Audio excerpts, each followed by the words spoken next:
วันทาอาสังโฆมีนาโถสงฆ์เจ้าเป็นที่เมืองของเฮาอันสาลีหนอกนองเป็นชื่อผมเอาเกียงแค่สองบาทเกียงเกียงเอาเกียงลูกดูยืนก่อนลูกยืนแค่สองยืนงานต่อเลยเดี๋ยวเลยปีเดียงเกียงตัดไปเอา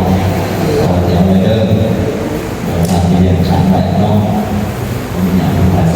ยืนอะไรสักอย่างหนึ่งกำลังนอนเสร็จทำ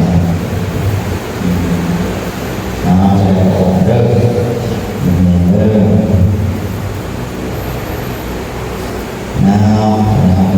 โอ้ยไปขาออก